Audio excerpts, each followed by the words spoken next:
learning improvisation, part of being aware of what are you saying, what are you creating, what's the audience's experience, how are we affecting the audience, helps you to understand your role as the writer and the director.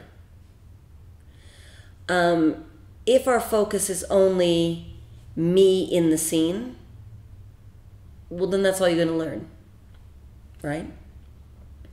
If my focus is my partner in the scene the scene in the show, the overall feeling of the scene, the audience's experience of each scene, and the audience's experience of the whole show,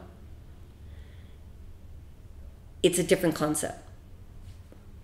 I fear many improvisers are only being taught what you need to do in a scene. And although they learn the concept of say yes or acceptance, I prefer acceptance to the rule say yes, they start to turn it from acceptance to remove fear in the partner to I say yes because I need what you're doing so I can do what I need to do. And that makes sense because being on stage is scary and, you know, people will have egos and so forth. But it's not as helpful, I think, in improvisation work. There are very few groups that actually ask the question, what are we creating and what do we want to create? How do we want the audience to feel? Have we succeeded in that? My experience at Loose Moose, because we are a theater company, we did improvisation shows, we did scripted shows, we used improvisation in rehearsing the scripted shows, we wrote sketch, we did children's shows, we did improvised scenario shows. We were using improvisation as an artistic form in a lot of different ways.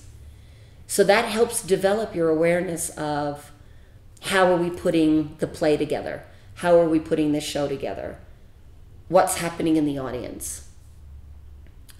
Keith would be directing us in, you know, if we're doing a 2-hour show, the show needs to have variety. The audience can't watch the same tone for 2 hours. And that starts developing your outside awareness. So as I said before, you train in these things in your workshops and your rehearsals, so when you're on stage, they become an instinct. You feel the scene that you're in. You start to feel and sense your partner. You also need to feel and sense the audience.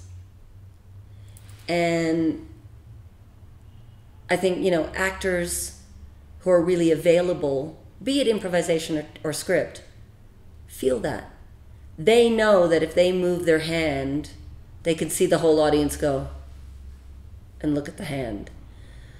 Because they can feel what the audience is watching, where the curiosity is, or the status, or the power, or the stillness. And I feel we need to learn that in improvisation as well.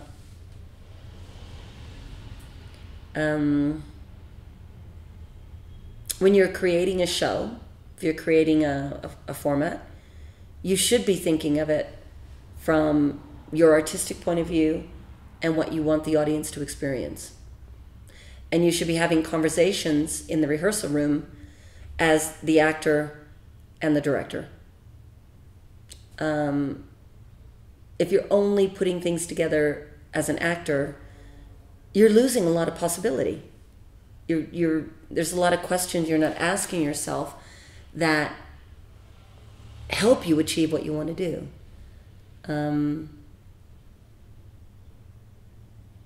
But not a lot of improvisation groups see themselves as theater companies, and not a lot of improvisation groups start with an awareness, a focus, or an interest in theater.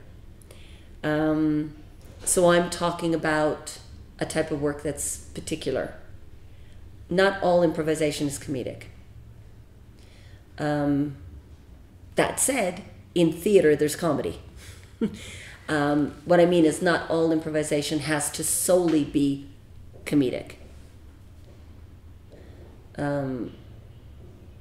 There's a lot more colors we can paint with.